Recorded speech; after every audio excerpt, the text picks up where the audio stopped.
Welcome to Sharp or Square, presented by Hard Rock Bet. We are part of the Volume Podcast Network. This is the betting show that makes the squares sharper and makes the wise guys pay attention. I am Chad Millman. I am joined by my co-host, my BFF, my companion, my compadre, professional bettor, Simon Hunter. Hello, Simon. How we doing, Chad? Listen, brother, I stayed up late and I was rewarded for that. Over the weekend, let's summarize, okay? Over the weekend, 5 teams came back from 2 touchdown deficits to win outright. 6 teams came back from double-digit deficits. We bet on 5 of those teams. We put 2 of those teams in our final 5. The last of those was the Jags. This was all mine, brother. I get all the flowers. You encouraged me in, I would say, a supportive way because you called this my baby and we should put it in. Others might say you were bullying me. But look, we could have had an easy Monday. We could have been out of the weekend 3-2 on Sunday. I could have gone to bed by 9 p.m. last night. Instead, I had to watch Trevor Lawrence. I had to watch Trevor Lawrence throw a pass 2 yards beyond the line of scrimmage because he completely lost where he was. I had to watch Trevor Lawrence get multiple delay of game calls because he cannot seem to manage the clock and the play call and the movement and all the things you are supposed to do as a professional quarterback with a guaranteed $155 million. I listened to Troy Aikman try his hardest not to call Trevor Lawrence kind of an idiot for making all these stupid mistakes, for trying to squeeze passes into double coverage and impossible windows instead of taking the easy outlet pass. Am I the only one when the Jags were on their own 10-yard line and had a 7-point lead who wasn't screaming, why the fuck are you putting the ball in Trevor Lawrence's hands right now? I would have bet minus 1,000 that he was going to throw a pick. Like, it was insane to be doing what they had done. And yet, he's so pretty. He's so pretty and he's so physically gifted. That pass to Brian Thomas, when he fell, he got back up, panicked, and just ran. Such a sweet, sweet boy. Simon, the Jags covered the 3.5. Yeah, really, really dumb game, and we'll take it every time. I'm like you, probably had zero faith in Trevor Lawrence was going to come back for the win. That was just a classic Mahomes comeback. It's over win. But shockingly, they left the kid too much time and made some big time throws. So we'll give Trevor his flowers. Again, like you said, he makes so many idiotic plays. That's why we rip him. But that's the unique spot, Chad. The pros agreed with you. Even if I didn't agree with it, I'm man enough to admit when I'm wrong. And not that I forced you to put that one in, but I did bully a little bit just because it's like, dude, I already gave you your flowers that you were on the right side. The pros are agreeing with you. Stick to it. Like, put it in. Like, I'm happy putting my own picks in, but I also want you to put picks in. So we're sweating last night, and you have that feeling of doom and gloom that I feel every weekend, which I know you do too. But that one right there was like you said, your baby. So I'm glad we shoved it in.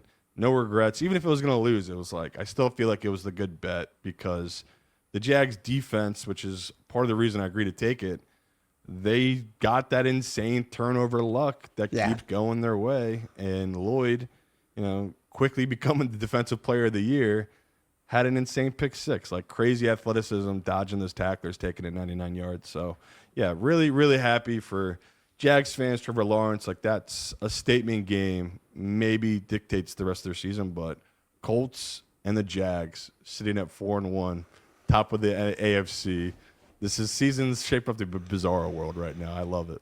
Well, listen, a buddy of mine texted me last night, this game is drunk because it was so weird. Look, when I liked the Jags, I made it pretty clear during the week, I didn't like the Jags because of Trevor Lawrence. I like the Jags in spite of Trevor Lawrence. I like them because of their defense and because they had been playing so aggressively defensively and getting a lot of turnovers. And that's sort of what happened last night. So good for us.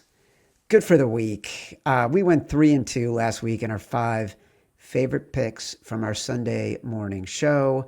You can see the graphic. We're putting it up. We won with the Texans, the Commanders, and the Jags. We lost with the Jets and the Rams. 3-2 on the week, 15-10 on the year. Through 5 weeks, we are 5 games above 500. I'm taking that every single day of the week. Make sure you check out that Sunday morning show if you want the games that will be our official 5 favorite games after we check out latest lines and injuries and all that stuff. This is the Tuesday show where you will get our official up-to-date record, like I said, for the year, now 15-10. We're going to review the entire slate today, Simon. 13 teams in the NFL are below 500. That's 40%. 16 teams are above 500. I feel like this is not parity so much as it is like the haves and the have-nots. I want to know, how will we have success and not get suckered this week in week 6? Don't forget, you can get the shows on Sharper Square YouTube. Subscribe, like this video. While you're at it, you can also subscribe to Sharper Square, Apple Pods, Spotify, wherever you get your pods. All right, Thursday Night Football, 8:15 p.m. Eastern on Amazon Prime.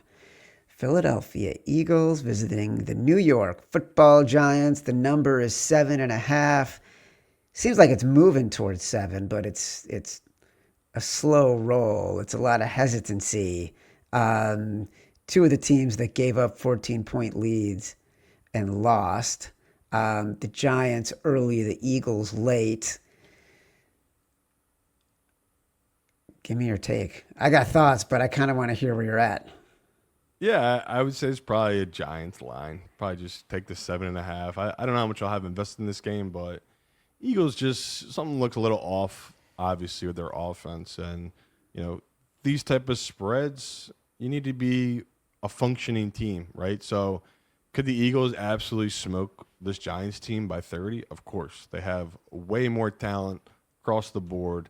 This is not the best matchup, obviously, for Jackson Dart going against a Fangs defense that's going to give him a lot of challenging looks, but it's a big number. And we've seen the Eagles struggle this season to really put up a ton of points offensively or just be consistent. So, for Eagles, this is a get-right spot. Public will come in on them. This will be just like the Rams last week. This will be in every teaser, every money line parlay. This will be a heavily bet team, Eagles money line especially. So I thought the 7.5 would just hold because of that. Like, so many people are going to do their 6.5 point, 7 point, 6 point teasers. But like Chad said, I think this will get driven down by professional money because of that hook and just the fact that this Eagles team is perceived to struggle closing teams out. And on a short week, like we've seen, they could have random injuries that we just don't know about, and guys might not play. Like Saquon could miss this game because he's got a bad knee. No one really knows because it's such a short week. So it's tough picking these Thursdays games, especially when you just don't have an injury report here early Tuesday morning. But for me, just going off the number, I'll take the 7.5 with the Giants for now. Yeah, look, Landon Dickerson, we don't know his status for this week. I think that had an impact last week in sort of how the Eagles were able to protect against the Broncos. I think on the field, it's kind of a weird matchup. Like, there's so many ways in which the Eagles offense, as bad as they've been, they actually rank really high in all the advanced analytics. They're also excellent in the red zone, and the Giants defense is terrible in the red zone. And like you said, it's, Vic Fangio against Jackson Dart. Like, their pass rush for the Giants is very inconsistent. Is that a chance for the Eagles to, as you just mentioned, in a get-right spot? Tricky one. I don't love it. I don't like either side. It's fair. Simon, I know you love England because you're from there. Not the posh part of England like London, but you are from England. This weekend's game between the Denver Broncos and the New York Jets, we get the full English, which would make me sick to my stomach, like watching the New York Jets early on a Sunday morning. They too are 7.5-point underdogs against the Broncos. Of course, we think there's value in the Jets for whatever that means when you're betting on the Jets, because every week there's going to be value on the Jets because nobody wants to bet them, and everybody's going to be on the Broncos because they just beat the Eagles on the road and came back from 14 points down. But like, what is value worth if we're just betting on really bad teams? Yeah, and I'll end up being on some type of form of the Broncos money line, I guess, but I don't know what to do here with this number. Like, this is the type of game too where I might take the alt line. Like, I might take Broncos minus 13.5 or something because that's interesting. Yeah, they could just roll. This, like we've seen, this Jets team is highly dysfunctional. Now they're on the road in a international game with not that much leadership. Like, how are these guys going to handle that? And this Broncos team, the fear for them, if you're looking for a reason to fade them, it's like, did they just win their Super Bowl? Their locker room after that game was like smoke-filled, booze is going. They apparently took the bus through Broad Street of Philadelphia, blasting Meek Mill, celebrating after the win. And it's like, okay, I get it. Like, you took down the Eagles. It's a huge win. How are the Broncos going to react to this? Because it's like, oh, my God. Talk about totally opposite spectrums where the vibes could not be higher for this Broncos team, and this Jets team could easily have quit on Aaron Glenn in this season, sitting here at 0-5 with 0 takeaways, which is, I don't know if you saw that stat. It's like never been done in football. A team be 0-5 while having 0 takeaways. So nightmare season for the Jets. I can't keep punishing myself taking their side, even though it's like I want to take this number so bad. Of course. I'll just be a sucker with the public, take the favorites. And it feels like last week. Like, I wanted to be on the Browns, talked myself out of it because it was Gabriel, and we've seen how these favorites have done internationally. And I was hating myself for 3 quarters. And then somehow the favorite found a way, stupidly, and covered that 3.5, where it's like, it's just these international games. Somehow these favorites cover. So, yeah, trying not to be on the Jet side is best of my ability. Like, no matter what, I'm not going to be in this Jet side. I'm just fighting it right now. It's tough. I know. I feel the same exact way because it feels like at some point in our lives, this would have been an automatic play. And like, we can see the flickers of promise that suck us in, and you can see underlying metrics that make you excited about the Jets and the way they can move the ball, and they're not that terrible on third downs, and they're rushing the ball really well. Those flickers are not translating into real points on the board or wins in our pockets. I don't think we have to bet this game. Good. At all. Dallas at Carolina. Carolina Panthers plus 3.5. Part of me feels like we got our Panthers right spot win on Sunday against Miami, and we should avoid the Panthers at all costs for the rest of the year because there could be 1,000 yards of offense in this game. You know, the Panthers just had a 200-yard rusher against Miami. The Cowboys had a guy go for 140 and average 8.4 yards per carry against the Jets. You could argue Dak is playing as well as anybody except maybe Baker. Like, if you had to guess an MVP right now, it'd probably be Baker. Dak is doing this without CeeDee Lamb, without 80% of his offensive line, which was the main reason we bet against them the other day. Like, it's easy to see this being a game where the hook matters a lot. Also very easy to pass on it. Shocked to hear this from Chad, but really, yeah, this is a no-brainer. Panthers. There's 3.5s out there. You grab it. This was almost my Simon Says bet, so I'm happy to hear that you're disinterested, or you kind of like the Cowboys here. So I don't like the Cowboys at all. I don't really like either of them. What are you, Chad? Pass this week? How many games are you going to pass on? Jesus Christ, man! Maybe all of them. Maybe I only want to make 2 bets this week. I do not like this, Chad. After winning your Jags bet, now you're passing on everything. What is happening? I am disciplined. I am really pleased with how I'm doing performing so far this year. So I'm going to need picks eventually. Yeah, give me Panthers plus 3.5. It's Panthers magic might just be at home. Maybe that's our thing for them this year. Maybe I agree with you. We can avoid them on the road, but at home, they have this different type of confidence that I really see with Bryce Young and the way the offense moves. And again, small sample, they're 2-3 this season, but their 2 wins have been at home, and their 2 wins at home, they put up 27 points and 30 points. Like Atlanta's defense, okay, they're not the best.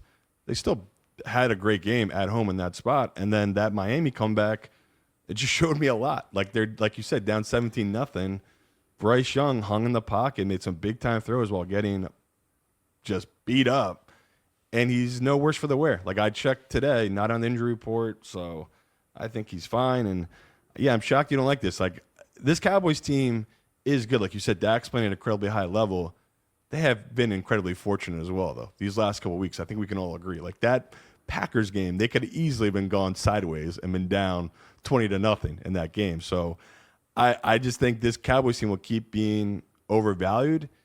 And like you're feeling, I think the public will be in the same boat. Who's going to be backing this Panthers team, especially at Hard Rock here at 3? Everyone in the ground is going to be coming in on this Cowboys team, especially at -3. So I think it's going to be a good number. I literally have this graded at a pick, so it's like I'm getting a ton of value, in my opinion, on Carolina. Cowboys, the Panthers, they're not that much different, especially with all the injuries to this Cowboys team. So, yeah, 3.5 with the hook, no-brainer. Might have to bully to have this one in our contest at some point. I can't get away from it. Like, there's a lot of 3.5 dogs I like this week. This is one of them. Just too much disrespect to a Carolina team that I feel like has proven to us, the sports book, and everyone else, they're not what they were last year. This is a functioning offense with a quarterback that can push the ball downfield, which was lacking last year. And now you see Bryce Young has some confidence. He's making some big-time throws. I like you said, this is going to be a shootout. That's why I like the hook. Get the 3.5 if you can on Carolina.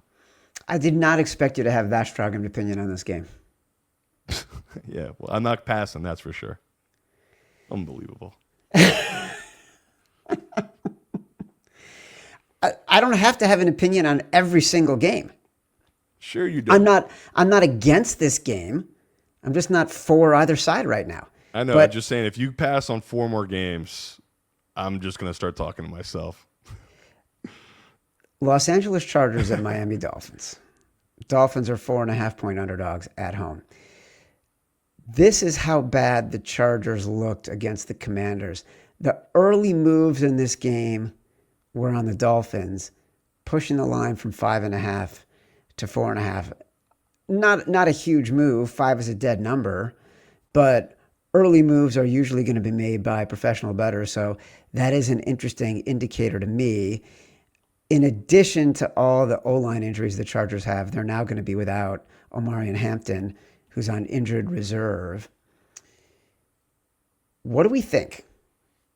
What do we think would need to happen for Miami to keep this game close and cover 4.5 points? Well, I can't believe they moved the Chargers to 4 here in Jersey. I might be a sucker. I kind of like the Chargers and this number. Yeah. Like, isn't this a great match for them going against a horrible Miami secondary? And Yes. And a not good pass rush. Right, and not good pass rush. So I don't really get the professional love. I'm looking forward to hearing from a bunch of guys on this one because I haven't really bet this one because I really kind of thought I was going to be on Miami, especially like Sunday night, like you said, I think it was 5.5, and it's like, okay, maybe this gets to 6 and we take a position here on Miami, but it's gone the other way, and it's making me be like, okay, this is starting to become a Chargers number. So 4, 3.5, if it gets there, I'm really starting to like that Chargers side and trying not to overreact, like you said. Big injuries, obviously, the rookie running back's a big deal, but I also think like it's just a plug and play with that run scheme. Like the whole run scheme is based on safeties being pushed back because Herbert's so incredibly gifted at throwing the ball downfield.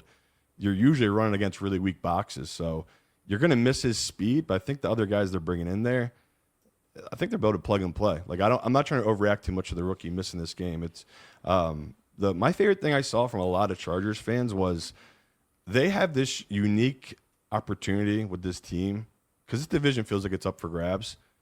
The Saints have arguably one of the best centers in football, and Kamara. Go give up whatever it takes. Go get the Saints center. Go get Kamara. That's like, to me, this is like an easy play for the Chargers because even if the rookie comes back, you still have one of the best receiving backs in football that's on his way out of the Saints. Like, this is it for him. So I've loved that. A lot of people talking about it for the Chargers. Like, that to me is a winning move from their front office. Your center is abysmally bad. Go get a center, fix that middle. Alt will be back soon enough. That could be a huge upgrade this Chargers team. So that's talking future plans. Just for this game, though, I'm starting to really love this Chargers side, and shocked because I really did think I'd be all over Miami, but this is moving too much. This Miami team is bad. We both agree this is a bad Miami team, and I don't know if you saw Mike McDonald walking back to the locker room. That looked like a man that is totally done, checked out. So this could another game where I'm betting alt line. Like, I'm going to take Chargers minus 9.5. I'll take them at minus 13.5. This could easily be a hardball game where his team just rolls and just, defense dominates this matchup. Simon, I asked the question about what do we think Miami needs to do to keep this game close and cover the 4.5, because I actually can't see a scenario. You never know, Tua. You never know. But they're just not like, the play calling isn't good enough. The confidence isn't good enough. Can't run the ball. They can't run the ball. It's crazy. And so, like, we saw it against the Panthers. Like, they had a 17-point lead, and even against the Panthers, I kind of never thought it was a dead bet. I thought, all right, it's like a coach in Canales who has kept this team moving forward. It's Bryce Young, who seems to be unconscious when it comes to losing. Like, he just doesn't seem to care. And that, by the way, plays into your argument for the Panthers against the Cowboys. But Miami, I looked at the play-by-play every single drive between that 17-0 lead and when they finally scored in the fourth quarter. 3 plays punt, 3 plays punt, 3 plays punt. They couldn't run the ball. It was short passes that were incomplete. It was a lot of penalties. It was the Miami team that is just not very well coached with not enough talent against a Chargers team that will be well coached. The number is shrinking. Off 2 losses. Why wouldn't I like the Chargers in this spot? Love that we're in sync. I don't want to pass on every game. Well, we need one favorite. I'm glad at least we found a favorite to start this week where it's like, if we get to 3.5, this will probably be an autoplay for contest. Brother, I got a whole bunch more favorites that I'm interested in. Okay. Do not worry about it. Seattle at Jacksonville. Dude, flip-flopping away this game. It's like a fish out of water. Just flip and flop and flip and flop. 2 nights ago, the Seahawks were 1.5-point dogs. This moved off some money on Monday morning before the Jags Monday Night Football game against Kansas City. Then it moved again right after it moved to the Seahawks being favorites before the game yesterday. Then it moved again to the Seahawks as underdogs right after the Jags beat the Chiefs. I don't know how I don't love Seattle here. Like, I really want to see the practice reports because last week they were without Julian Love, their safety, without Devin Witherspoon, their cornerback, without DeMarcus Lawrence, their defensive end. Tariq Woolen left the game with a concussion. He's not even that good. He's been getting burned all year. Then they have backups in. You could see the issues they were having in the secondary with the way the Bucs were just able to move the ball downfield in a shootout. But I'm not backing Trevor Lawrence anymore. I feel like I got what I needed out of him. It's actually not that much of a mystery. He's incredibly talented. There's no doubt about it, and physically gifted. You watched him make that 3rd and 7 throw to Brian Thomas in the last drive that was just perfect. You watched him make that play where he got tripped by his offensive lineman, got up, was panicked, and realized, oh, I can run because I'm 6'6", 230, and get into the end zone. Obviously, the guy has physical gifts, but he's also the guy who gets these delay games that his coach seems to let him get the delay games and not take timeouts as punishment. I don't think he's a guy you can bet on in a regular basis if the number isn't perfect. So I kind of like Seattle here. That's going to be the square side. For sure, Seahawks. I agree with you. I get what you're saying here, but this feels like another, just like Monday night felt like a Jag spot. This feels like another Jag spot. Like you just said, those injuries, that's a big deal to that Seahawks. Yeah, that's why I don't want to bet it yet. I mean, that's fair. I like Seattle if I can get the injury news that I want. Right. But if not, it's not really a game that I feel comfortable betting the Seahawks. Your issue there is if that injury news comes out good, that number's going to flip again because the public, like you just said, they're going to be with you. Anyone that won on the Jags last night, they're not rebetting this Jags team here. They are happily investing that money into the Seahawks because I think they feel the same way as Chad, that you got away with one. In their mind, the Seahawks are a better team. Even though there's some type of weird voodoo magic going on with this Jags team, I still don't think people are giving them enough credit for it, where it's like that defense, those turnovers, a lot of that is coaching. Like him putting these guys in the right positions for them to make that play. Like Lloyd cutting down on that Travis Kelce, that's tape.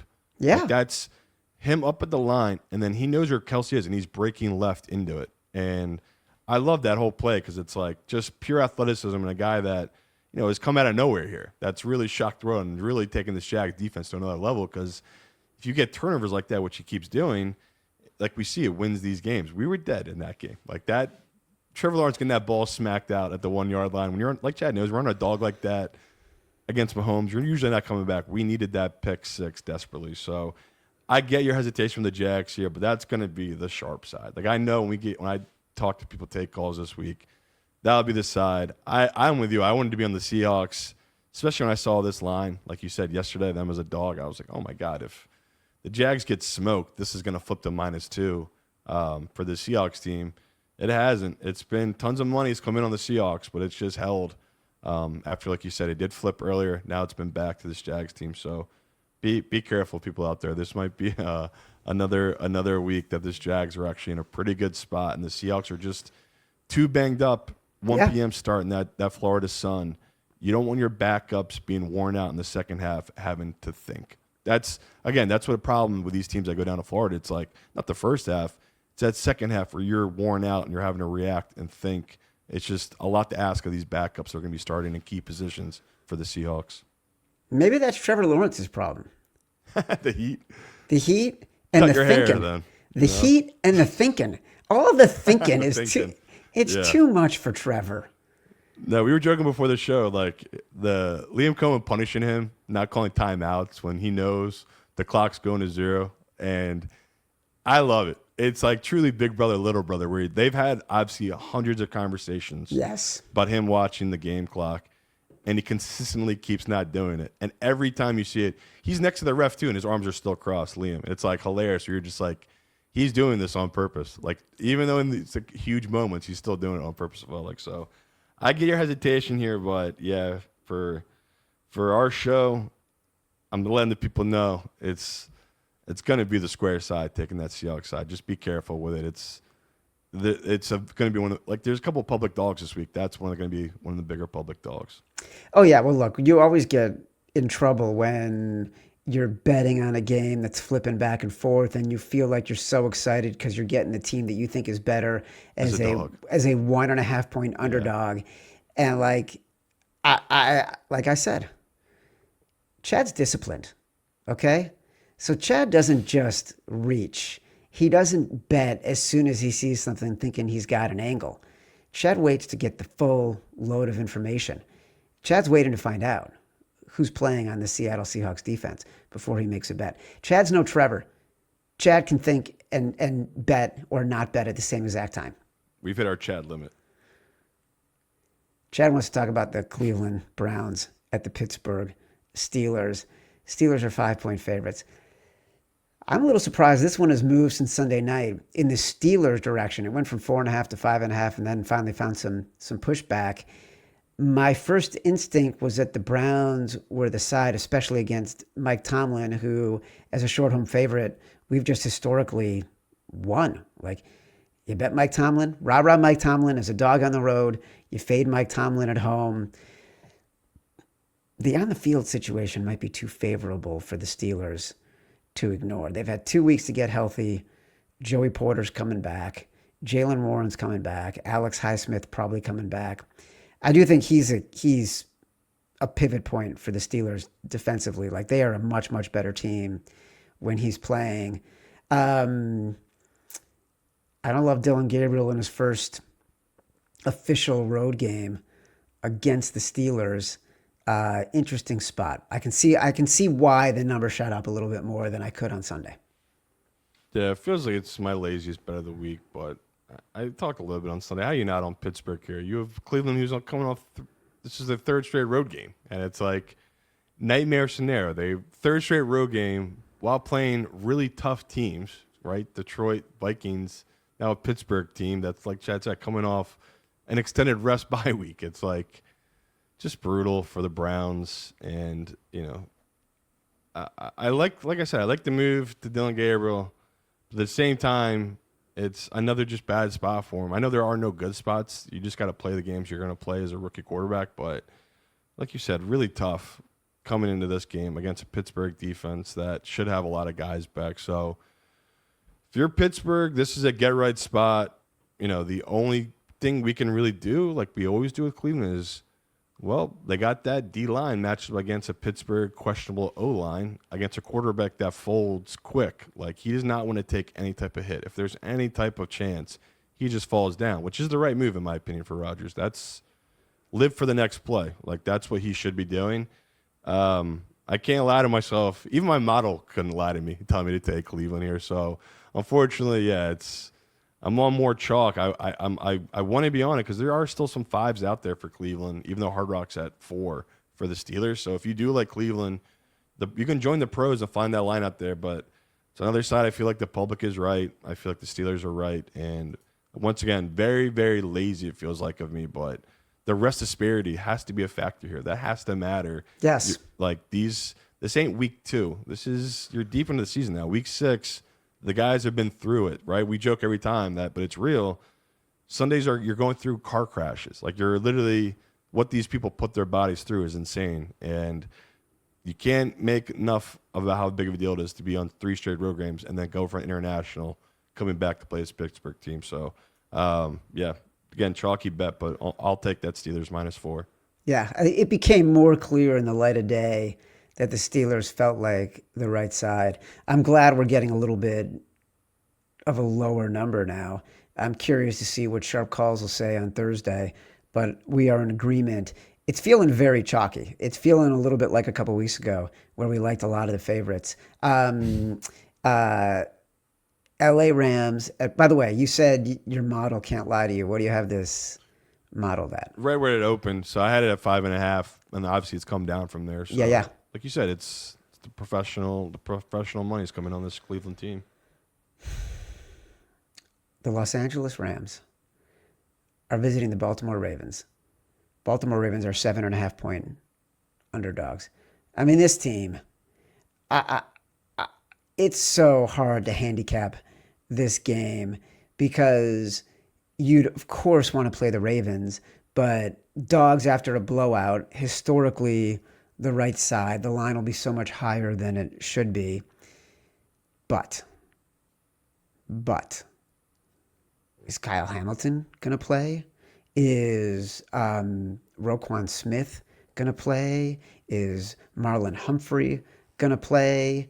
Like, that's as big a reason why the Ravens got blown out this past Sunday as Lamar Jackson not playing. How do you even model this one?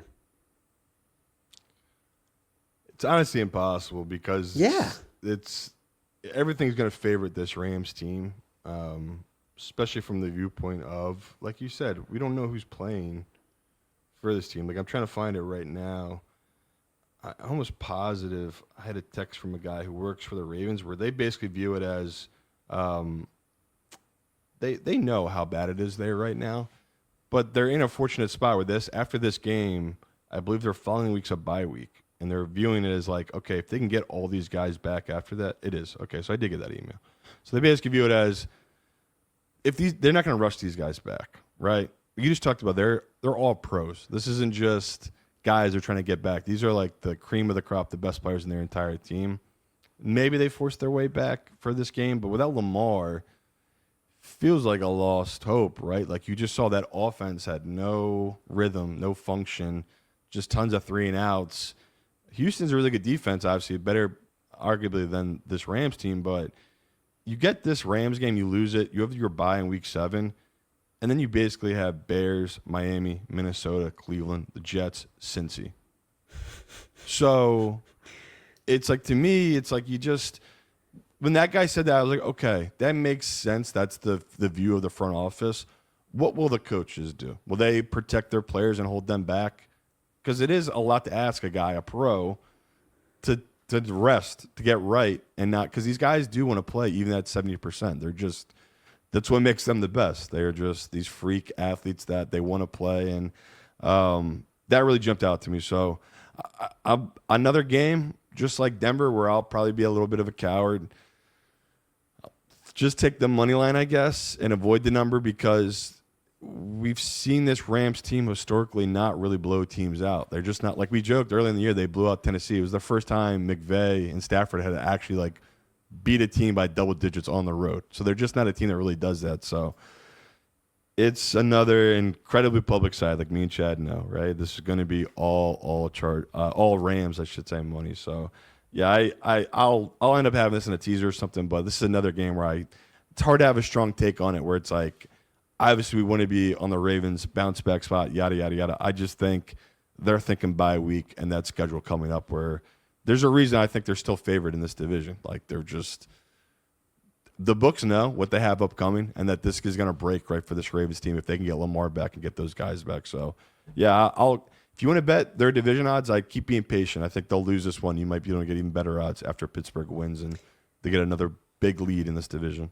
Yeah, there have been a lot of reports out there that the Ravens are thinking about what you're talking about and holding Lamar back for one more week because they know they have the bye and just getting him completely healthy and then treating sort of the second half of the season as a new season and taking advantage of the fact that they play no one. They play no one, right? If you looked at it, like literally the hardest game they have is at Green Bay. Right. They got no one.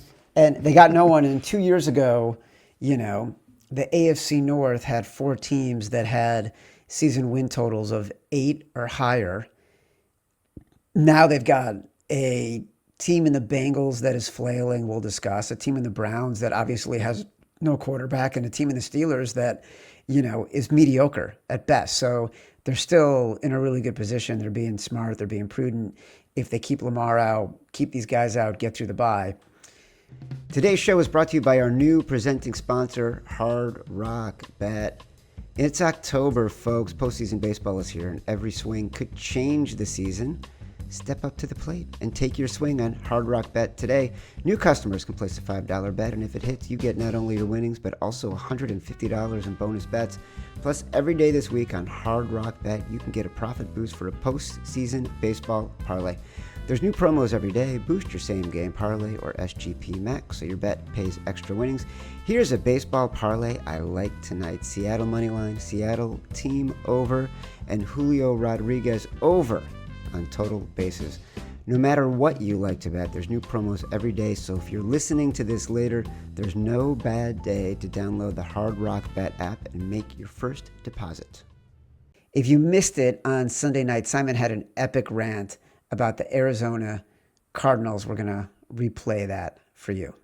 But I'm legit dead inside. This is going to be a painful podcast. I can't believe what I just watched of that Cardinals game. I don't even know if I can. Again, I don't know if I can talk about it yet because it's just ridiculous. The running back for the Cardinals, he dropped the ball into the end zone, and they said it wasn't a touchdown. And then they basically picked off Cam Ward and made a football move and fumbled the ball, and they recovered it for a touchdown. Tennessee, 21-6. They're going to score that touchdown, so it'd been 28-6 with like 10 minutes to go. Kyler Murray's a loser. Gannon's a loser. That's a loser organization. Cardinal fans, I feel so bad for you guys. Just losers, top to bottom. Embarrassing organization. My God, just losers. Cardinals, losers. Kyler, I would literally release him today. Just guy puts up 21 points and then just looks disinterested for a whole second half. He's just the worst. They're just the worst. So yeah, fold. Don't exist anymore tomorrow. I hope I wake up tomorrow and they said, yep, 31 teams NFL. Arizona literally folded overnight. Good. Let it be done. The New York Jets were plus 2.5 against the Dallas Cowboys. It was astonishing how pathetic they are. Yeah, I mean, not as pathetic as Michael Bidwell, the principal owner of the Arizona Cardinals. Just fold, buddy. If you hear this, fold up shop. It's over. Listen, the Arizona Cardinals are plus 5.5 at Indianapolis next week. We know Kyler's great when he's on the road. Too soon? Yeah, I mean, that's this line will be taken down. The Colts are lucky they have a bye week now because Cardinals won't exist. So, yeah, it doesn't matter what the line is. We do have some people basically feeling the same way as you. Bigness wants to know, should we make the Cardinals stay on the field so everyone can throw trash at them until they get too tired to continue? No, it's too nice. We should get a Herb out there. Make him skate from blue line to blue line. And then keep asking him what team they play for. Those sons of bitches. Bring in the ice. I'm sick of them. All right, Simon, I know who your shame on you is. I'll just be quick. Arizona, shame. NFL officiating in that game, shame. Just the whole thing. It's shame, shame, shame. I'm going to give you a chance to find some joy in the week. My hero of the day will be my mother. Today's her birthday. Come on. Love you, Mom. Shout out to all the moms. Oh, that's beautiful. That's nice of you. I'm I sorry wish I was never born. Simon, any regrets from the rant on Sunday night? 0. Well, listen, Sunday night you did muster the strength to say that you were leaning into Indy at 5 at Hard Rock. There was a 4.5 available. It's now jumped up to 6. I think the true line should be Colts 7. It's fair. Yeah, the line's probably still value on this team, but this is going to be what in every parlay, every teaser. Who was betting Arizona after last week? Nobody. So if you like Arizona, you can be patient. I'm seeing 6.5s already pop. So I think your estimate's right. It probably should be 7. We'll probably get there eventually, but yeah, no read on it for me. To me, it was a Colts line. It was a good bet, good number. They're once again opening the line undervalued this Colts team. I mean, it feels like every week this year it's been that way. So it's going to go the other way for this Colts team, right? They can't keep playing at this offense can't keep functioning at such a high level, can it? So that's the only fear in my mind. I'm taking this Colts side is that when is that game going to be? Daniel Jones tried to do it against the Rams. He tried to throw like 3 picks, and the Rams just couldn't catch it. And that game he still should have won by a touchdown, if not more. So, yeah, this Colts team just might be a juggernaut. I'm certainly not staying in front of it back in this Arizona team in no world. So I'll join you on the 6. We'll see what they end up with the contest line. But 5.5 conversation can be had. 6.5, I probably would pass.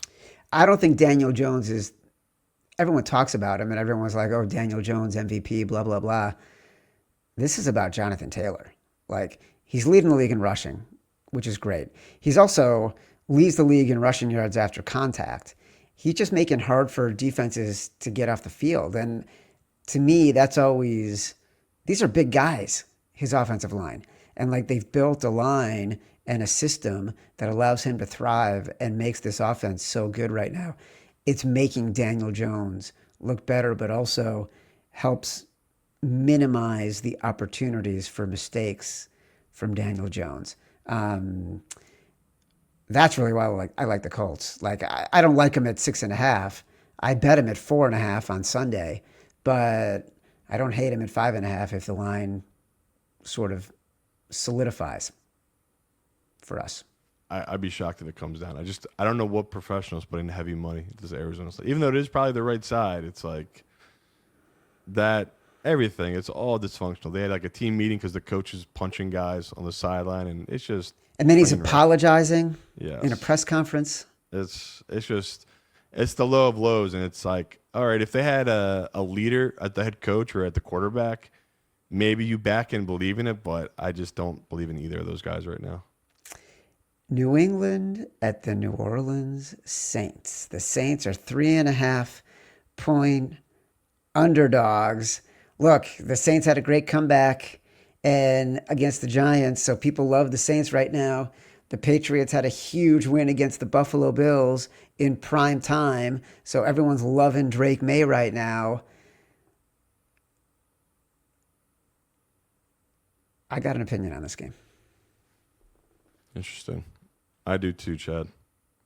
Give me them Saints plus 3.5, Simon says. Oh, boy. Simon says, presented by Hard Rock Bet, the Saints plus 3.5. Give me your explanation. pretty simple. The general public, the squares, will be loving this Patriots team. And they love it so much, they've already bumped it. This was 3. They bumped it to 3.5. I'll take that value on an undervalued Saints team that will be undervalued every week. That's just the way it is, especially against a team that, won a game that, let's be honest, they had no right winning. You could even argue covering. Like, it just, so many things went their way, and that's why I thought Vrabel was such a great hire for them, because that, to me, was a Vrabel win. Like, the way the defense played, Yes.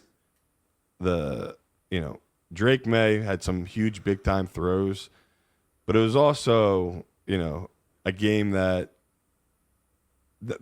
to me, that was the worst game the Bills could have possibly played. Like, that, between the turnovers, the penalties, all of it, they just, I would burn those jerseys and never wear them again. Those things just felt cursed. Whatever it was, it felt, I don't know. It just felt like the ball was super slippery to them on that jersey. And whatever it is, I know it's stupid conspiracy, but I would not be wearing those again. They do look cool, but you're getting a highly overvalued New England team. I mean, the victory laps guys are taking right now on Drake. Oh, yeah. Drake May is a top 10 quarterback. MVP. Drake May's playing on an MVP level. So these guys are all going to retire because they can still get, this morning, you can still get plus 350 on New England to win that division.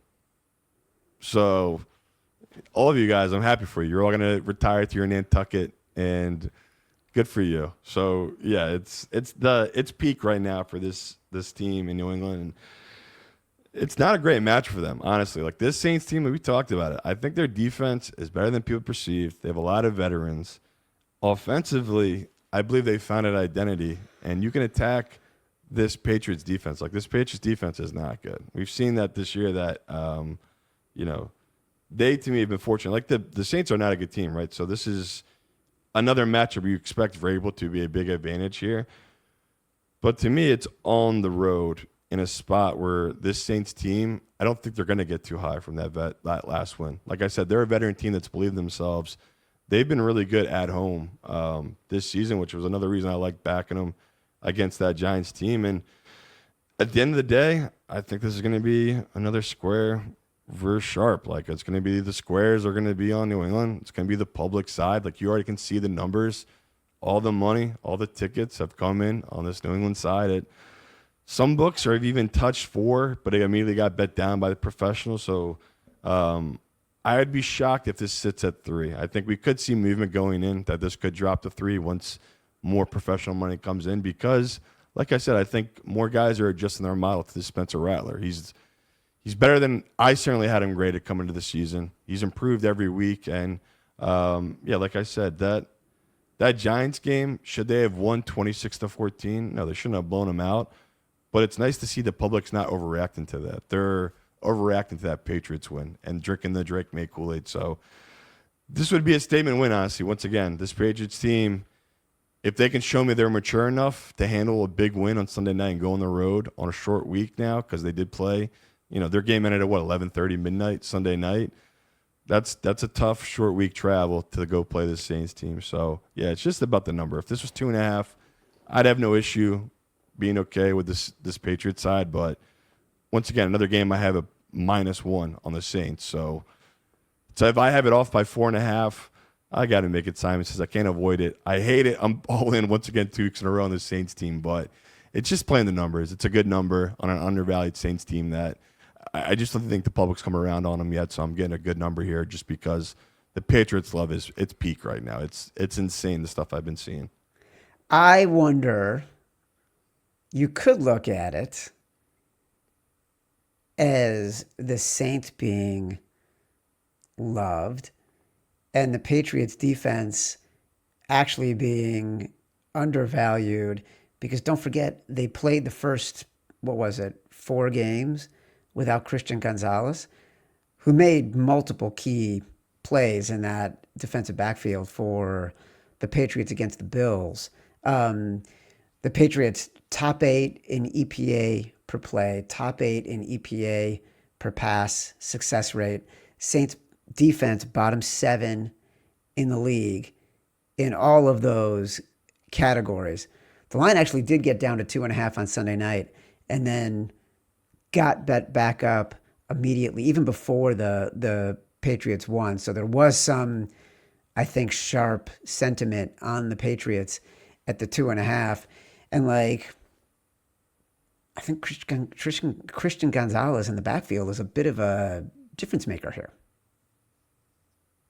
So what are you trying to say, Chad? Do you like the Saints? You haven't said exactly what you're trying to say. Stop talking around it. Give us a pick here. I like the Patriots. Good. It's a good spot. Hopefully in sharper squares. By the way, you seem like you're so mad about something today. Why are you in such a bad mood? Bad mood? Why? Yeah. Because you keep saying lean? That wasn't me being in a mad mood. It's just me saying you're on a pick show. Give out picks.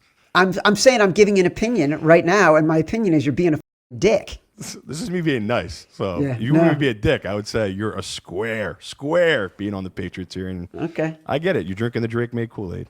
I'm not drinking the Drake made Kool-Aid.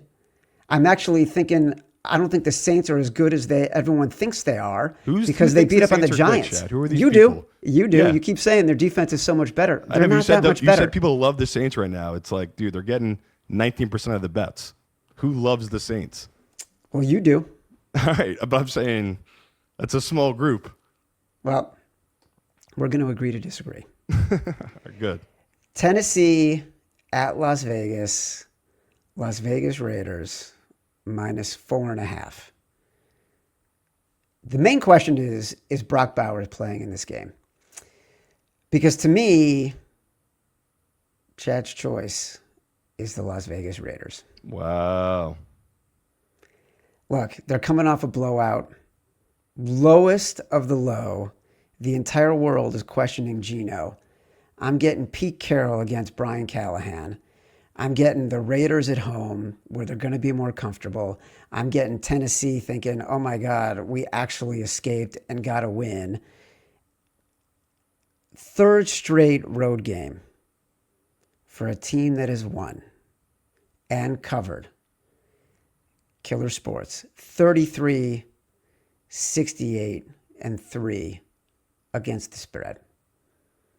Give me the Las Vegas Raiders -4.5. Chad, this is the greatest bet ever. You're the smartest person I've ever met. What do you really think, Simon? I don't know. I'll join you because it probably is the right thought. We should be on the Raiders here, but we're going to be miserable. Geno Smith is a train wreck right now. I can't get over how many he's a train wreck. The number feels priced right. Like, it should have come down because it's like who is well, this it has Raiders come team? down. It was 5.5. It went down to 5 and is now at 4.5, which is why I'm betting it. It's like I agree with that movement though. I'm shocked when to be invested in this. I can't believe this is going to be on our TV possibly come Sunday. I was hoping just to avoid it. It's like, because my instincts exactly what Chad's doing here. It's like this Raiders team, this feels like rock bottom. And you're selling a Tennessee team that is the luckiest team in football. So I get it where you're coming from. I don't hate the bet. I'm just so terrified of it. It's so gross. That's why we do it. Sometimes you got to do gross things when you're betting. I don't know if you're familiar with that, Simon. You do. Las Vegas Raiders, -4.5. San Francisco at Tampa Bay. Tampa Bay is a 3-point favorite.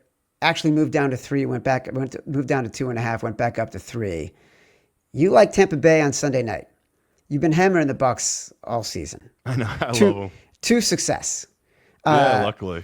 We don't know about Purdy. We don't know about Pearsall. We don't know about Jennings yet. Yeah. We do know Bosa was out for the Niners on Thursday night and that their pressures dropped to the lowest they've had since the first game of the 2024 season. So whatever they thought they might be able to figure out and whatever we were betting on, whatever anyone was betting on with Robert Saleh, it just didn't happen because they have not been able to get any pressure without Bosa. Do you still feel strongly about the Tampa Bay Buccaneers? This essentially is saying, okay, the Bucs are going to do what they've done 4 other times this year and win a game in the final seconds. Yeah, right. It's just crazy to me, the professional early money, just they really like the 49ers side. So it's another game I'm just worried I'm missing something. Like you said, I've just been too high on the Bucks all season, and it's been working out for me. But, you saw in that Eagles game, it can go sideways, and I guess that's what they're thinking here, that this this might be a good matchup for the 49ers to get right. But it's like, still feels like the 49ers are very banged up. They're coming off a very high emotional divisional win. Should have rested, right? Getting guys healthy, getting them back. But it's like, I don't know. There's something about Baker and this team and this number. It's like, you're giving me the 3. That's the fear here. It's like, if this was I don't know, it sounds stupid, but if this was -3.5, I honestly would be more confident on this Buck side, because it's like, that's a 49ers line. That to me would have been, everybody would have been piling in on that 49ers side. And that would have showed me that, okay, this Bucks team is as good as I think they are, and I'm grading them as. But right now, I think I might be a little overrating them, and I'm just going to be patient here. I bet the Bucks, took the 2.5. I'd still take the 3. Off chance that Purdy does miss again, and you have Mac Jones, who, I mean, he was working on one leg at the end of that game. Yeah. Not a great ideal spot for him against a defensive front that they have there in the Bucks. So interesting game. Like this is a couple of good games this week. Obviously, a lot of stinkers, but this is probably one of the top 2-3 games this week. Both these guys are 4-1, like pretty insane what the 49ers will be able to do with all the injuries they've sustained. And the question is, what am I missing here? Because doesn't this feel like a letdown spot for this 49ers team? So I'm shocked to see so much professional money and love for this 49ers team without knowing, like Chad said, if Purdy's going to play, if Jennings is going to play, if Ricky Pearsall is going to play. Like, those are big, big names. That's interesting. This line's moved the way it has. Well, that to me is basically everyone saying they're not buying the Bucks. Yeah. Right? And we've seen it every single week. People have been betting against the Bucks, because how do you keep betting on a team that keeps winning literally in the last second of the game? You just have to assume that the tide is going to turn, and that everything that has been happening, there's going to be regression. So people, it's like betting the Jets. Like, it can't be as bad for the Bucks. It can't be as good. So that's what everyone is betting against. I totally get why people wouldn't want to be piling onto the Bucks, and why they would be betting the Niners, no matter who they think is playing. Or they just think that Brock Purdy is going to play again, because he did play the week before, sat out because there was soreness. They're being extra cautious. They were giving him sort of the time because they had the whole team had the opportunity to get some extra rest. Kind of makes sense to me. I just want to know who the hell I'm betting on. Got to figure it out. I'm probably only going to be on the Bucks. I already am on them, so it's more likely I'm going to stay on that No, side. I mean, I want to know, am I betting on Brock Purdy or am I betting on Mac Jones? That's fair. Simon, the Cincinnati Bengals are visiting the Green Bay Packers, and the spread is 14 points. You have been begging me to fade the Bengals. They are going against a rested Packer team that has played 2 really bad games. You think you're mean. Matt LaFleur gets such a good angry face. The guy is so competitive that when reporters asked him about facing his brother, Mike, who is the offensive coordinator for the Rams a couple years ago, and they said, who do you think your parents are going to be rooting for? Matt LaFleur didn't sort of swat it away, smile, ha, ha, ha. He's like, they're going to be rooting for the guy that bought them a house, and that's me. Matt LaFleur's teams have stunk the past 2 weeks. They've had a chance to get better over the past 10 days. They're playing a Bengals team that is horrific. The Packers have not been able to get their running game right. They're playing a Bengals team that cannot stop the run. Since 2004, you're going to love this, favorites of more than 12 points in their first 5 games of the season, 43, 22, and 1 against the spread. Love it. Yeah, I don't disagree with LaFleur either, though. I mean, facts, I guess, can be mean, but that just sounds like a fact to me. I don't know if he was being mean.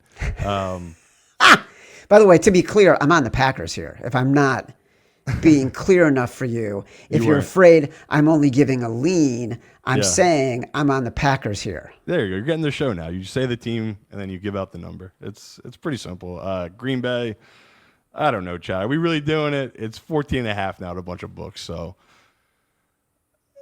yeah, I'm sure the Bengals will eventually get stops and score touchdowns and not throw. I mean, at one point, I thought someone posted this stat of like Chase he might have had 3 tackles and 3 catches or something insane like that. Like he was leading the team in catches and tackles. I saw that. And I can't believe it was real. I thought it was like a fake tweet.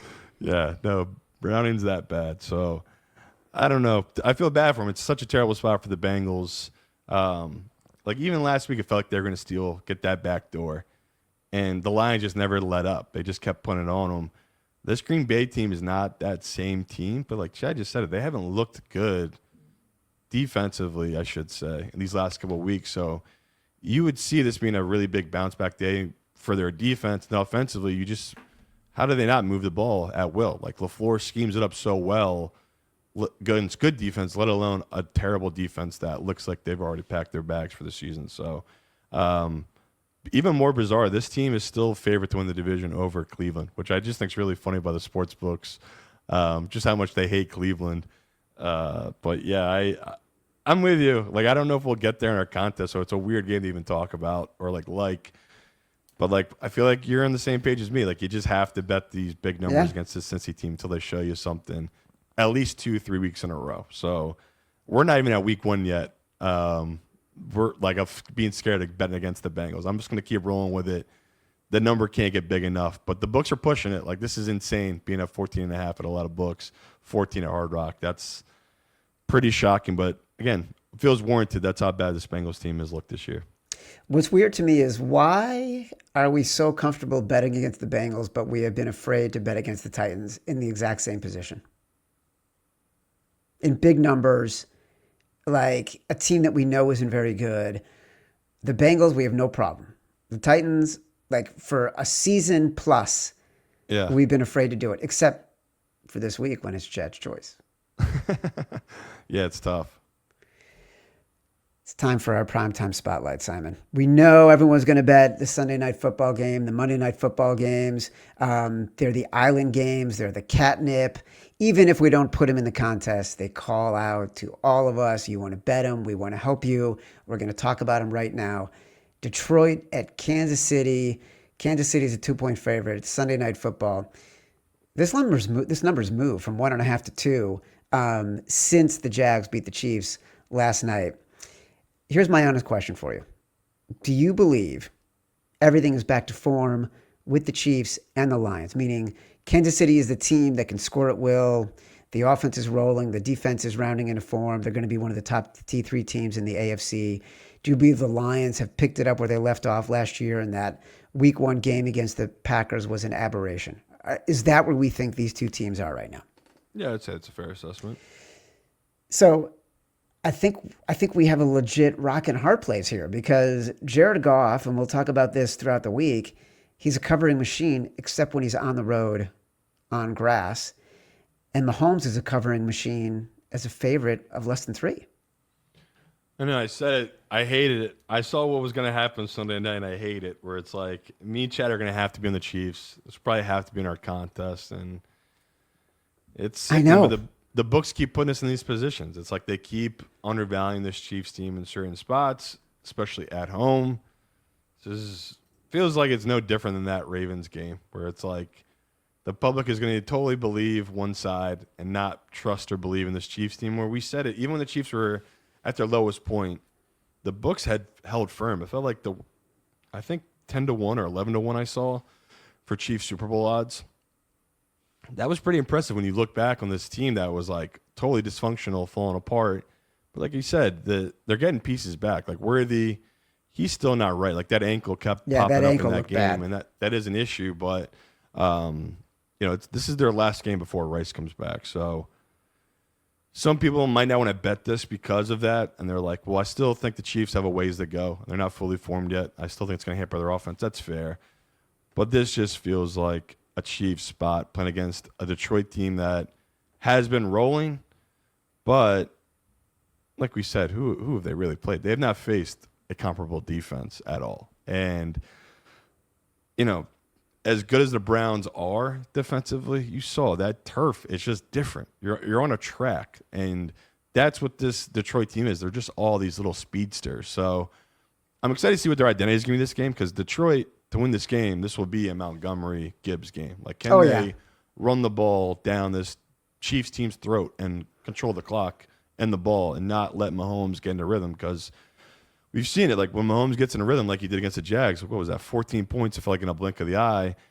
But once they had him off tilt a little bit, had him on the bench for a while, you saw he just never got back into sync in that game. So, this is a Chiefs number. It's still 2 at Hard Rock, so I'm going to still grab it. I really did think this was going to flip. I thought, even especially after they lost, I was like, oh, my God, the publics, the professionals, they will come in so heavy on this Lions team. Without looking at the numbers, that every week the Chiefs, I mean, you want to talk EPA per play, their EPA per play has gone way up over the course of the season.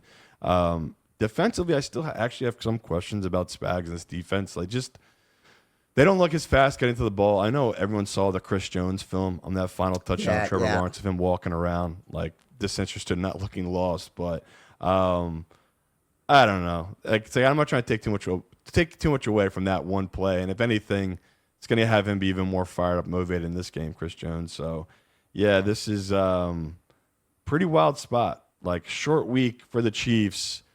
I just can't believe it. This number is what it is. Like, again, trying to trust the numbers, and this is a Chiefs number to back this Chiefs team here. But I'm not going to lie. It feels like every ounce of me wants to be on Detroit and believes more in Detroit right now. But it's like I'm clearly missing something that professionals and bookmakers alike are seeing on this Chiefs side.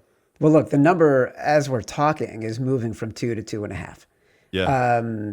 So who knows? Maybe it's just going to get to 3, and at that point we want to play the Lions. But I don't know that we have to commit to it right now, because I can't do it to the people. I gotta tell them, you just gotta take the Chiefs here. There's just something fishy going on with this line, and don't try to be. You're not smart in the books. Don't take Detroit. Something's going on here. So you're saying the way the books even if it gets are to moving 3, I wouldn't take Detroit. I know something's going on here, brother. I don't know what it is. I'm gonna try to get to the bottom of it, but man, I cannot get over this. It is weird that it's moved from 1.5 to 2 to 2.5 since the Chiefs lost last night. And Detroit's taking all the money. Yeah, something's going on. That makes no sense. It does, though. So that's what I'm going to try to find out. It's crazy. All right, Buffalo at Atlanta. Atlanta is a 3.5-point dog at Hard Rock, 4.5 at other places, and 4 at some places. Like, there's clearly money coming in on Atlanta. I know. I think the biggest factor here has to be the Bills' defense, right? And specifically their rush defense. Allegedly, Ed Oliver is coming back this week. I think that makes a big difference, really, really big difference for them. Matt Milano re-injured his pec, may not be playing. Look, the Bills at this point have given up the most rushes of 10 yards or more in the NFL. Success rate, terrible against the run.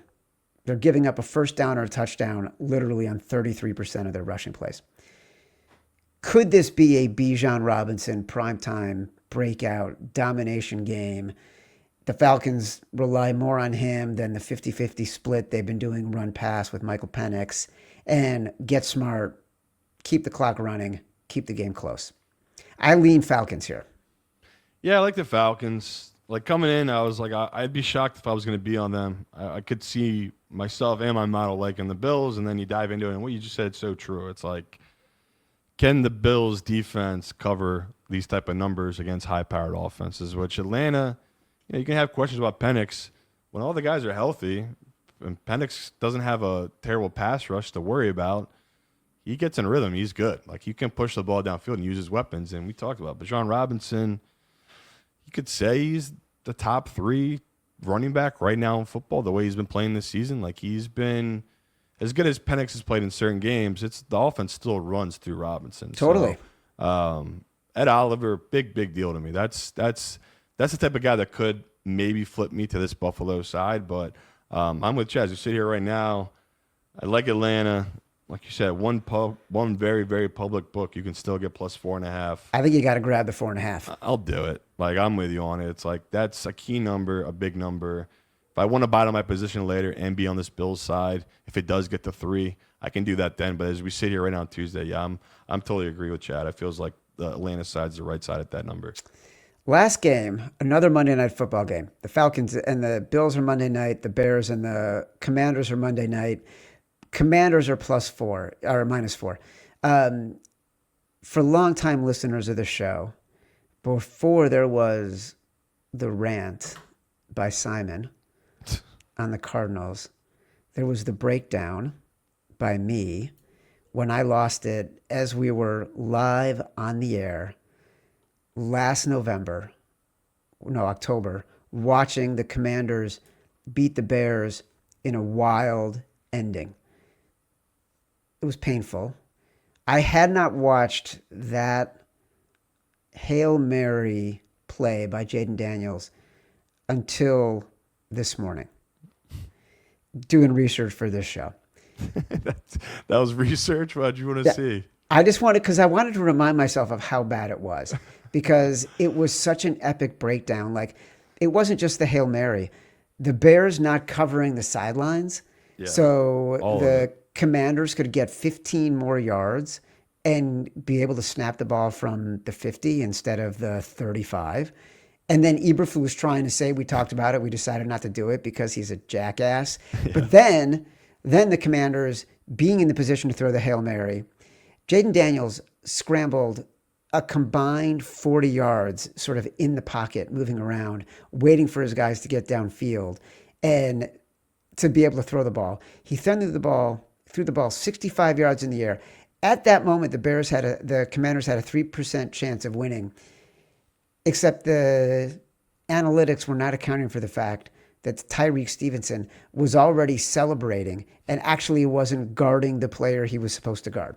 So the Commanders win that game. After that game, Jaden Daniels becomes the anointed one. They go on to the NFC title game. The Bears lose 10 games in a row, and the whole narrative about Caleb Williams being terrible starts. When I watched it, I actually was okay because I felt like we're out of that pathetic stage. And I felt like we're moving on. We found the person we're supposed to be with. Everyone's doing great. We got over it. It actually wasn't as painful as I thought it would be. And so, give me the Bears, +4. Rock and roll. Yeah, and a quick aside note, one book has flipped to Seahawks now, -1.5 favorites. Jags, +1.5 dog. Wow. So, yeah, pretty shocking. Back to this Bears game. I'm right there with you. What is this line? You can get 4.5 right now in this Bears team. It makes no sense. Another public dog that I'm worried is a trap that I am not. I'm overrating this Bears team somehow, which I don't know how I am. It's like, why is this number not 3? At best 3.5. The 4.5, it feels egregious. This total disrespect to what the Bears have done this season. Total overreaction to what Washington did to that Chargers team that we already talked to me about. Is what it is. It could be, but at the same time, the books don't overreact. So the fact they're taking all of this Bears money, like, again, it's very early in the week. I've only talked to, I don't know, say 5 bookmakers, but it's early Tuesday. All 5 said it is all Bears money, all at the 4.5. A couple moved to 4, like Hard Rock. Hard Rock has moved to 4. So at least it's moved, Chad. Because if it hadn't moved, I would have been like, oh my God. Or me and Chad just stepping in it right now. Yeah, so right? We might be, but at least we know the movement's right. We're on the right side for the number-wise. I am not fully convinced in that Commanders team in any way that they should be getting this many points. Very, very interesting line. Like Chad said, if you go back and watch that game, pretty much the same teams. If not, the Bears are better now. And, you could say Washington's a little better, but I don't think they're that much different overall. This is crazy, this much of a line movement. Yeah. So, yeah, it's We'll see. Maybe Terry McLaurin's back this week, and that's part of it because, Debo has played so well. Daniels, another week getting healthier on that knee. These are all things that are possibly that could be overlooking, but I could not believe this number was 4.5, and it's still 4.5 at a couple books. So, yeah, like I said, Chad, I'm sure I'll get calls on it. I'll make sure we're not stepping in and everyone else isn't stepping in. But right now, it feels good. 4.5 feels good on an undervalued Bears team and an just overvalued Washington team right now that, these teams don't feel that far apart. Like, this line is basically telling us that Washington would be favored if they went to the Chicago. And I can't believe that either. Like, that just maybe, like, once again, maybe we're overrating this Bears team. That feels like they're undervaluing this Bears team in a lot of ways right now. I think they're completely undervaluing this Bears team. I think that, or it's really about overvaluing the Commanders. I think they just saw what we saw on Sunday. Jaden Daniels got hot at the exact right time and all of a sudden dominated against a team that just could not convert and couldn't handle the pressure because they had no linemen. And that was the end of it. So I think you're getting a little bit of value here, which is why I'm liking the Bears. Go Bears. Before we end, Chad, can I just hear you say, Simon, my friend, my companion? Simon, are you upset? Are you feeling like we're angry at each other? No, I'm just busting your balls. Just making sure you still love me. Simon, friends can fight. That wasn't a fight. I'll use up on you. I was just busting your balls about not getting picks. I didn't know I struck a little bit of a nerve there with it. You did strike a little bit of a nerve. I get picks every week. Well, get used to it. Anytime you say you lean, I'm just like, you son of a bitch, pick a side. I know it's not fun. I'm doing it with you. It's just, I don't want to be the only one doing it. Well, sometimes I'm saying I lean because I'm waiting for players to find out. I know. Like we're doing this on freaking Tuesday. I don't know everything yet. No one does. That's why it's just fun messing with you. Thank you. All right. Listen, these are the games that we're going to dig in a little bit further on, or at least we're developing strong opinions on. Really fun week. A lot of really fun lines. Dallas, Carolina. We like Carolina. Chargers, Miami. We like the Chargers. We're going to talk about that some more. Seattle, Jacksonville. We're going to get some calls about. Definitely going to need some more conversation. Cleveland, Pittsburgh. Right now we like Pittsburgh. We're going to talk about that some more. Arizona, Indy. Early we were on Indy. We'll see how that settles. New England, New Orleans. That's Simon Says presented by Hard Rock Bet. Chad doesn't agree. Las Vegas, Tennessee, that is Chad's choice. He likes the Raiders. San Francisco, Tampa Bay, we got to wait and get some intel. Green Bay, we love Green Bay. Kansas City, Detroit, something fishy is making the line move. We're going to have to evaluate that one further. But right now, at least Simon is leaning towards Kansas City. Buffalo, Atlanta, we like Atlanta. It's moving in that direction. Chicago, Washington, we like Chicago. But all these games are going to get more discussion as we try to finalize our 5 favorite picks on Thursday. This has been Sharp or Square, part of the Volume Podcast Network. We will be back on Thursday with the games we are zeroing in on, plus our Survivor pick, our head-to-head, our brass ball, so much more. Watch or listen on YouTube at Sharp or Square. Like this video, subscribe to the channel, download us from Spotify, Apple Pod, wherever you get your pods. Rate, review, subscribe. Leave us 5 stars, say whatever you want. Feedback is a gift. Until next time, love you.